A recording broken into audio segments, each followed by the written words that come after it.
আসসালামু আলাইকুম। আশা করি আপনারা সবাই ভালো আছেন। আমরাও ভালো আছি আলহামদুলিল্লাহ। তো ভিডিওতে দেখতে পেলেন আমার ছাগলের যাত্রা শেষ।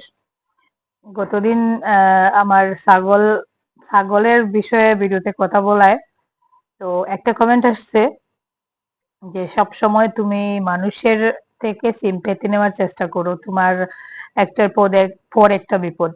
তো বিপদ কার জীবনে থাকে না, অসুস্থতা কার জীবনে থাকে না, সবার জীবনেই থাকে।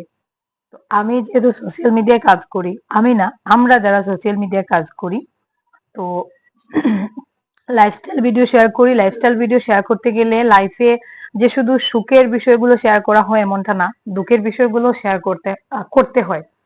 যেহেতু না করতে চাইলে ওগুলো অটোমেটিক চলে আসে। তো এটাকে যদি আপনি সিম্পেথি মনে করে থাকেন, করতে পারেন, সমস্যা নেই। তারপরে আরেকজন কমেন্ট করছেন যে বাসায় ২ টা কাজের মেয়ে রাখছো, একটার জায়গায় ২ টা কাজের মেয়ে রাখছো, তাদের বেতন কিভাবে দাও? তো এত খারাপ মেন্টালিটির মানুষ হয় কি করে, এটাই আমি ভেবে পাই না।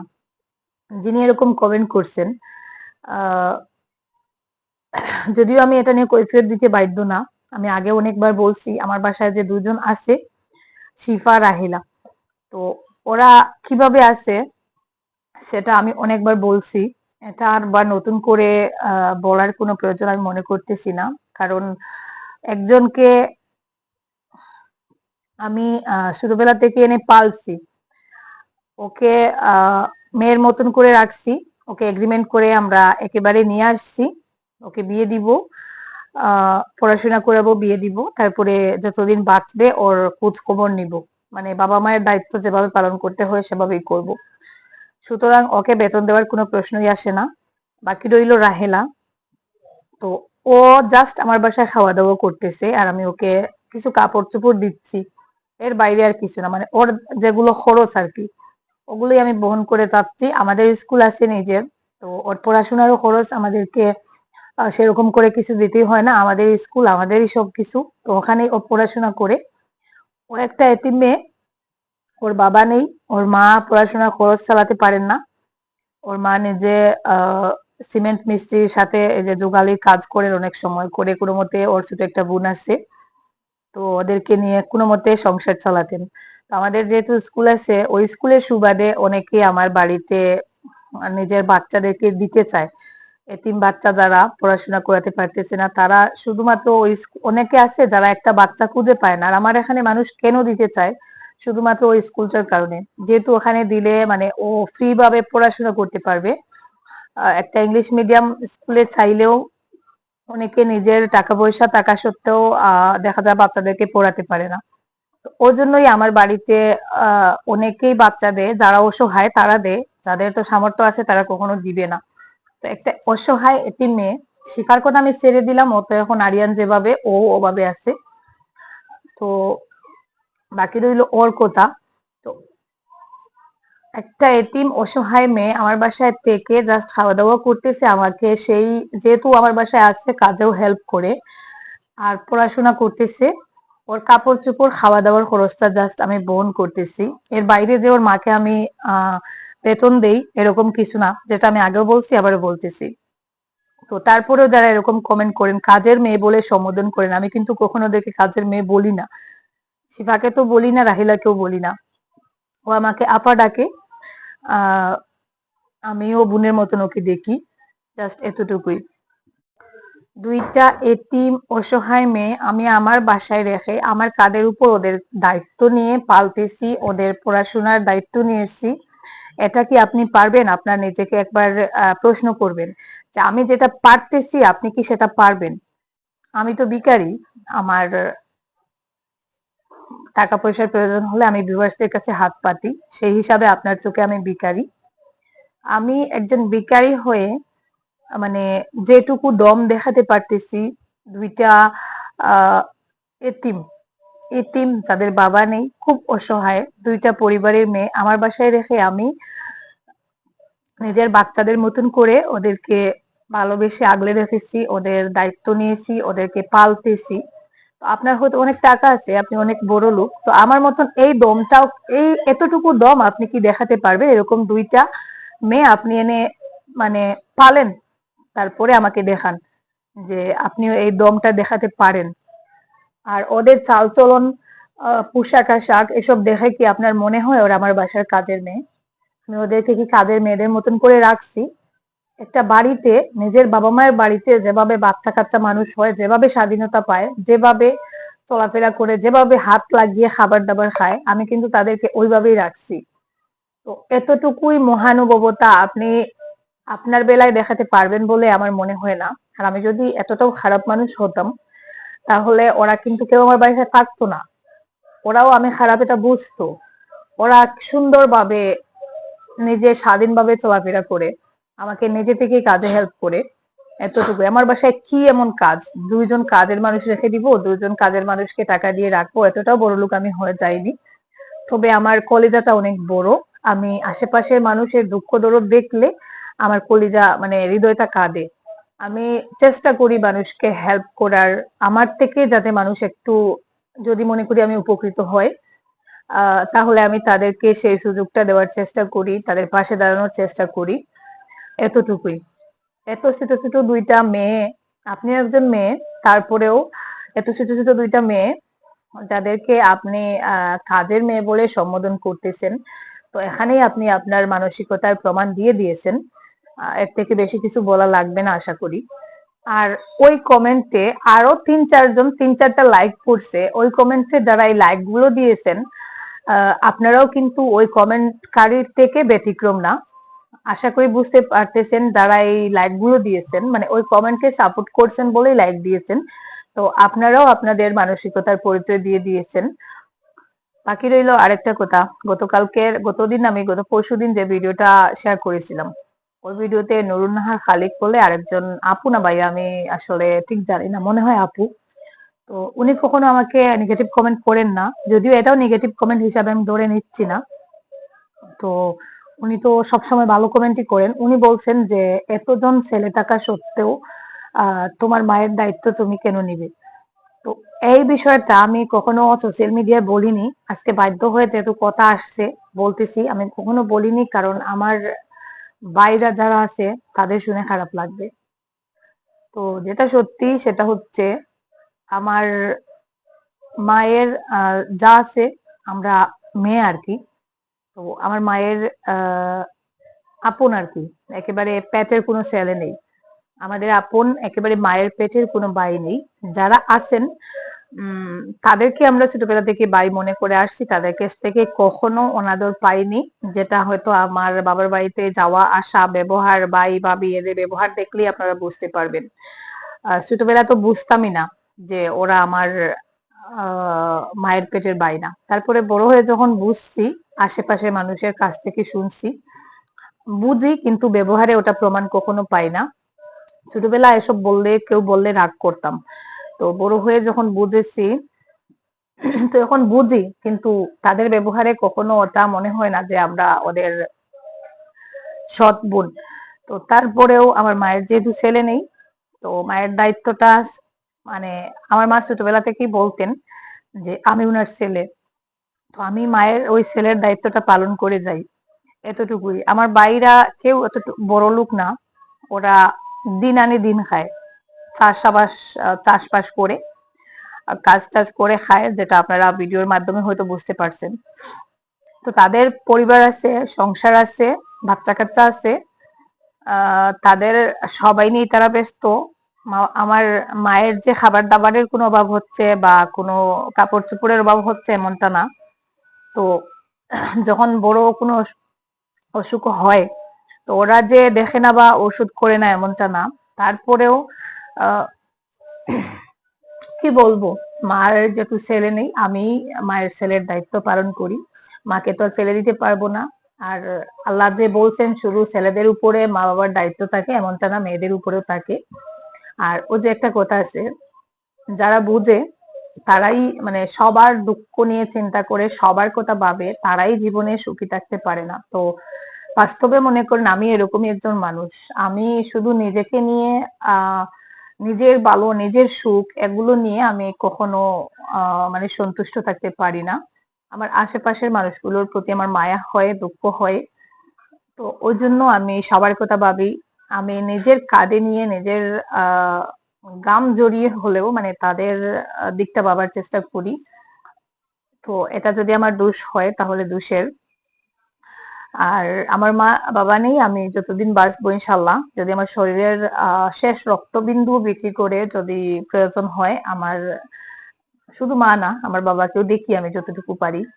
তো বাবার বেলায় অন্তত তো বাবার আরো আছেন, তবে মায়ের বেলা তো মা তো আমাদেরকে জন্ম দিচ্ছেন, আমাদের প্রতি মায়ের মানে অধিকারটা বেশি।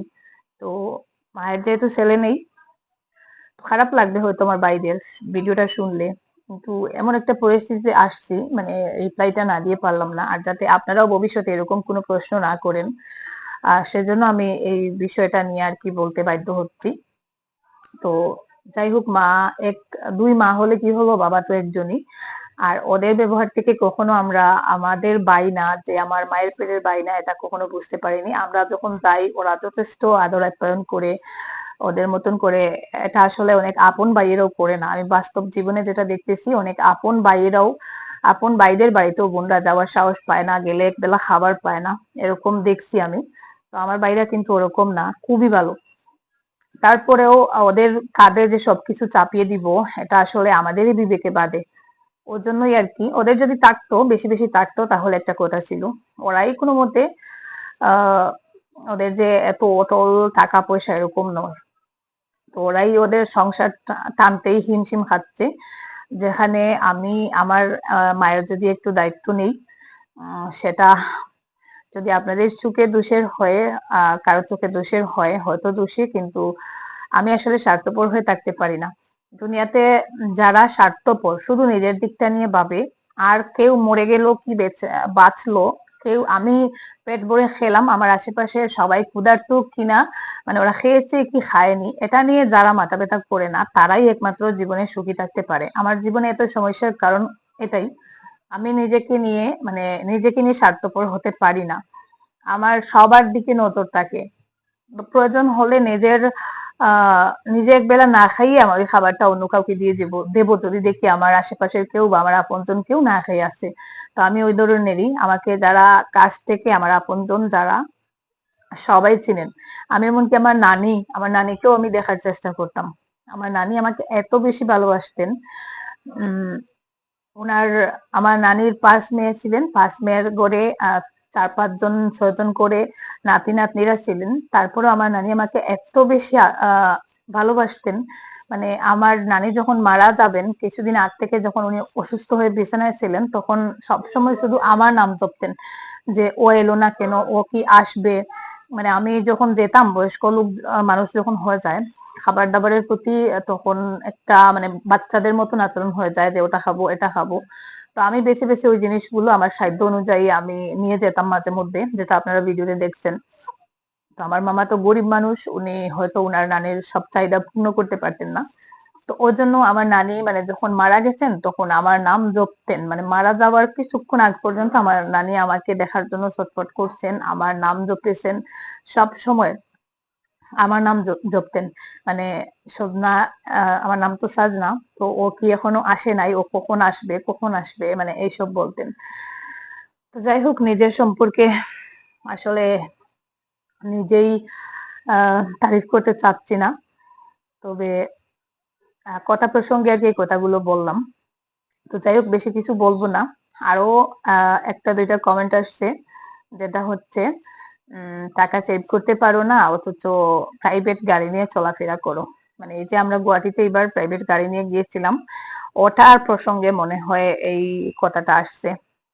তো এইবার আমরা যখন গুয়াহাটিতে গিয়েছিলাম, তখন কিন্তু সামার ভ্যাকেশন ছিল। সামার ভ্যাকেশনের কারণে ট্রেনের একটাও টিকিট পাওয়া যাচ্ছিল না, এমার্জেন্সি টিকিট তো দূরের কথা, একটাও টিকিট মানে পাইনি।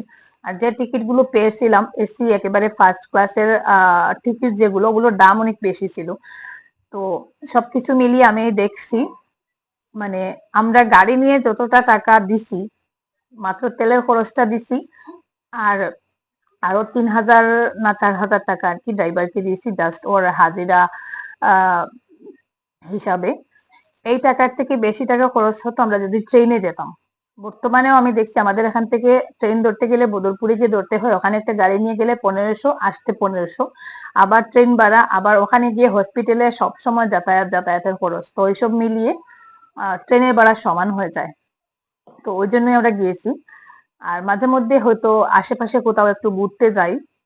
প্রত্যেকটা মানুষের তার আমার মাথার মধ্যে যতটুকু দায়িত্ব থাকে সব সময় মাথা ঘুরায় অনেক সময়। তো আমি হয়তো এতদিনে পাগল হয়ে যেতাম। তার জন্য মাঝে মধ্যে নিজে যেহেতু ইনকাম করি, সেই ইনকামের টাকা থেকে ইউটিউবের পেমেন্ট পেলে মাঝে মধ্যে 1,000 1500 টাকা দিয়ে মাঝে মধ্যে, তাও যে প্রতি মাসে প্রত্যেক দিন এরকম না, মাঝে মধ্যে একটু নিজের মতন করে নিজের পরিবার নিয়ে কোথাও এখানে বা ওখানে একটু ঘোরাঘুরি করি। যেটা যদি আমি না করতাম তাহলে হয়তো এতদিনে আমার মাথাটা পাগল হয়ে যেত। মাঝে মধ্যে একটু নিজের মানে রিফ্রেশমেন্টের প্রয়োজন হয়। তো আমার জায়গা থেকে দাঁড় করিয়ে আমাকে বিচার করবেন, আপনাদের জায়গা থেকে দাঁড়িয়ে আমাকে বিচার করতে যাবেন না। তো যাই হোক, আরেকটা কমেন্ট, আমি ঘরে ফার্নিচার কিনছি, ঘরের কাজ করছি, মানে আমি শুধু বাড়িতে কাজ করাই, ঘরের ফার্নিচার কিনি, এটা কিনি সেটা কিনি। তো আমি যদি, আমার কাছে যদি এত টাকা থাকতো, এই যে দেখুন নতুন করে এই যে একটা বেডরুম করেছিলাম, আমার বাড়িতে রুমের খুব অভাব। বাইরে থেকে যদি বাইরের কোনো একজন পুরুষ মানুষ আমার বাসায় চলে আসেন আর কোনো কারণে যদি আমার বাসায় রাতে থাকতে হয়, তাহলে তাকে ঘুমাতে দেওয়ার মতন কোনো জায়গা থাকে না। আমাদের তো অনেক আত্মীয় স্বজন আসছে, আমার ননাসের হাজবেন্ডরা আছেন। তো ওর জন্য এই রুমটা আর কি, জাস্ট একটা বারান্দা ছিল, বারান্দায় জাস্ট ইট লাগিয়েছিলাম, ইট লাগিয়ে প্লাস্টারও করা হয়ে গেছে। শুধু এই একটা জানালা আর ওইদিকে একটা দরজা আর ওইদিকে একটা জানালা আছে, ওইটুকু আমি লাগাতে পারতেছি না। আজকে প্রায় এই এই রুমটা করার মনে হয় 1 বছর হয়ে গেছে। লাগাতে পারছি না বলতে হয়তো পারতাম, কিন্তু আমি মধ্যে কিছু টাকা সেভ করতে চাইছিলাম, যে হঠাৎ করে বিপদে পড়লে যাতে কারো কাছে হাত না পাততে হয়, যার জন্য আমি একটু একটু করে কিছু টাকা সেভ করেছিলাম। তো যেটা আপনারা দেখছেন কিছুদিন আগে, আমার এই বাড়িটার জন্য এই টাকাটার খুব বেশি প্রয়োজন ছিল, যার জন্য আমরা টাকাটা দিয়ে দিয়েছি। আপনারা ভিডিওতে দেখছেন, তারপরেও যিনি কমেন্ট করছেন ওনাকে আমার বলার কোনো ভাষা নেই। আর হঠাৎ যখন হাতটা ফাঁকা হয়ে যায় তখন একটা অসুস্থতা এসে সামনে দাঁড়ায়। তো এটাই হয়তো আমাকে আল্লাহ, জানি না, আল্লাহর কোনো পরীক্ষা হতে পারে। তো যাই হোক, আর কিছু বলবো না, এই যে কথাগুলো বলার বলে ফেললাম। আর আমি যারা কমেন্ট করেছেন, যারা এ ধরনের কমেন্ট করছেন, আমি শুধু তাদের উদ্দেশ্যে কথাগুলো বলতেছি, বাকিদের উদ্দেশ্যে না কিন্তু। তাই রিকোয়েস্ট করব, আমি হাত জোর করে রিকোয়েস্ট করতেছি, আপনারা বাকি যারা আছেন আমার শুভাকাঙ্ক্ষী, আমার ভিউয়ার্স, তো তারা প্লিজ আমার কথাগুলোতে মাইন্ড করবেন না। ভাবছিলাম এই কমেন্টগুলো রিপ্লাই দিব না, কিন্তু আসলে এ ধরনের কমেন্ট দেখার পরে মাথা ঠান্ডা করাও যায় না, কমেন্টের রিপ্লাই গুলো দিতে হয়।